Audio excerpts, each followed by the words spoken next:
The lunch rush freezes. A blonde woman's scars snake up her forearms. Disgusting, the businessman spits.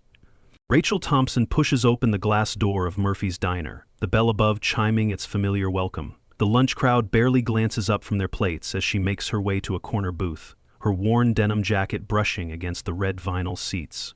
She orders the daily special from Betty, the waitress who's been serving meatloaf and sympathy for 30 years, speaking in a voice soft as morning rain. Everything about Rachel whispers ordinary. The faded jeans, the practical ponytail, the work boots that have seen better days. She pulls out an old flip phone, checks it briefly, then sets it aside as her food arrives. The meatloaf steams on the white ceramic plate, and she rolls up her sleeves to eat, revealing a landscape of healed burns that map both forearms like rivers on ancient parchment. Have you ever judged someone by their appearance, only to realize you were completely wrong? Where are you watching from? Marcus Wellington III commands the center table like a general surveying his territory, his Armani suit catching the overhead lights just so. 3 junior associates lean in as he discusses pharmaceutical contracts worth more than most people see in a lifetime, their nervous laughter punctuating his observations about market dominance and profit margins. His Rolex catches the light as he gestures, and then his eyes catch something else, the scars on Rachel's arms as she quietly cuts her meatloaf. His face contorts with the kind of disgust usually reserved for finding something rotten in expensive produce.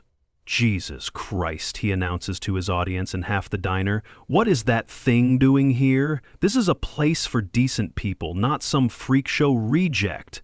Rachel's fork pauses midway to her mouth, but she doesn't look up, doesn't acknowledge the words that slice through the diner's comfortable hum. Marcus's voice rises with the confidence of a man who's never been told to stop talking. Look at those arms, like something out of a horror movie. Probably some meth head who set herself on fire. You know how these trailer trash types are. He laughs at his own cruelty, warming to his theme. And Christ, there should be a law. Some of us are trying to eat here. It's like dining next to a burn victim support group. No wonder this town's going to hell when they let things like that mix with normal people. Betty's hand trembles as she refills coffee at a nearby table, caught between defending a regular customer and not offending a big tipper who brings business weekly. Marcus continues, his voice dripping with disgust. Seriously, look at her. Probably collecting disability checks while the rest of us work for a living. Those scars, probably self-inflicted for attention. These people, they mutilate themselves and then expect sympathy. It's pathetic. His associates shift uncomfortably, but one nervous laugh encourages him further. Someone should tell management, this is a health code violation. Those open wounds could be contagious. Rachel's hands remain perfectly still now. No tremor, no shake. Inside her mind, a familiar calm descends. The same calm that once settled over her when approaching an IED, when time slowed and every sense sharpened. She counts her breaths, the way she once counted seconds on a timer. 3 years of hiding, 3 years of long sleeves and avoided stares, 3 years of letting shame win. But beneath the calm, something else stirs. Not anger, she's seen too much for petty anger, instead a cold clarity crystallizes. This man doesn't know about the children's screams in Fallujah, about choosing which wire to cut while sweat drips into your eyes, about carrying Martinez's body parts in a bag because there wasn't enough left for a stretcher. He doesn't know about real horror, real sacrifice, real pain. But maybe it's time he learned. The elderly man in the back booth sets down his coffee cup with hands that suddenly aren't steady at all. Frank Morrison's eyes are locked on Rachel's shoulder where her jacket has shifted, and his face drains of color like blood leaving a wound.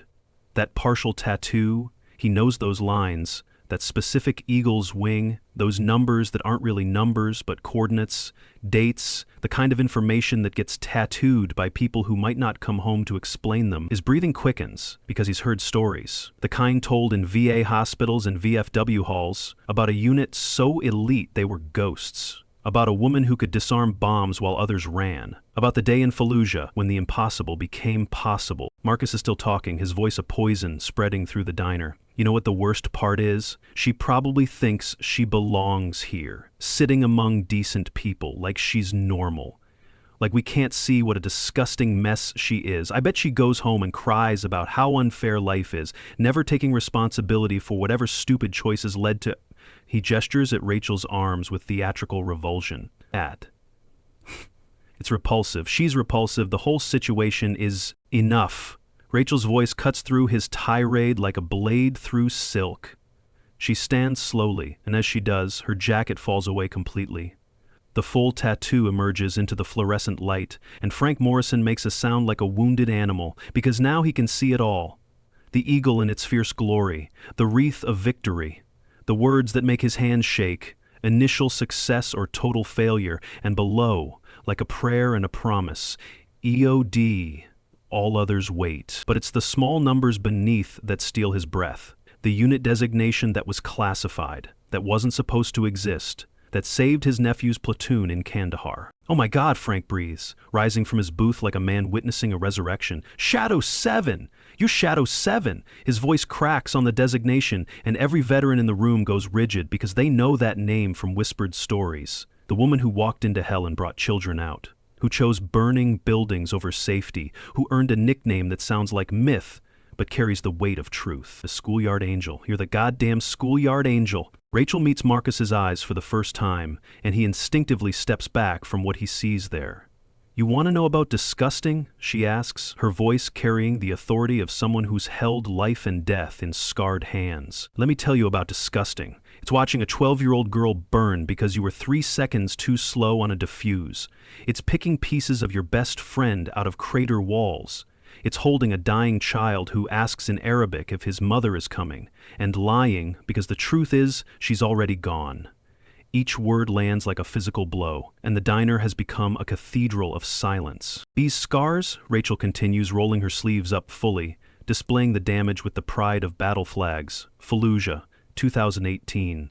32 children in a school. Vehicle-borne IED, sophisticated design, meant to collapse the building and burn whoever survived.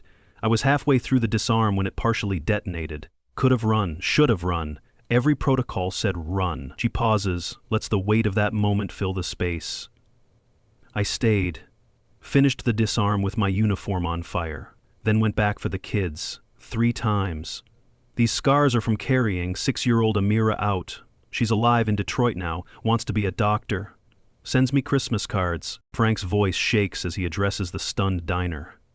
"You don't understand what you're looking at. Shadow Team volunteered for impossible missions. 70% casualty rate. This woman has more confirmed saves than any EOD tech in history. 13 schools, 4 hospitals, that refugee camp in Helmand, where..." He stops, choked by memory. "My nephew was there. Told me about the woman who walked into a minefield to clear a path for evacuating civilians. Took her 4 hours. In 100-degree heat, no backup, just her and enough explosives to level a city block." Marcus tries to speak but only manages a strangled sound. His associates have physically backed away, and James is pulling up information on his phone with shaking fingers.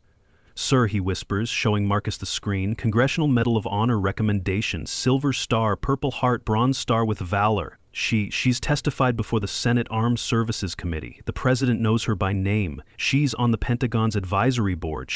His voice fails as the magnitude of Marcus's error becomes clear. "The worst part," Rachel says, her voice now soft with a sadness that's worse than anger, "is that you think scars make someone less human.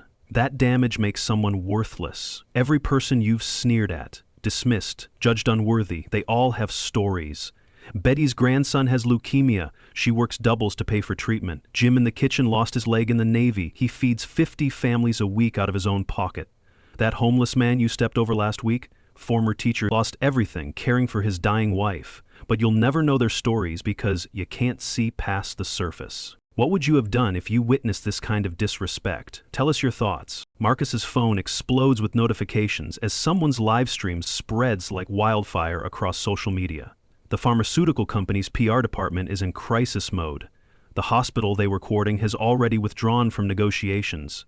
His career, built on appearances and connections, crumbles in real time. But Rachel isn't interested in his destruction. She's already moving past him, gathering her jacket with the same efficiency she once used to pack gear. "I don't need your apology," she tells him. "I don't need your guilt or your donations or your sudden respect now that you know I'm somebody. I needed your basic human decency 20 minutes ago when I was nobody." The room erupts, veterans saluting, civilians applauding, phones recording, voices calling out thanks. But Rachel raises one scarred hand, and silence falls. Stop, you watched him humiliate me.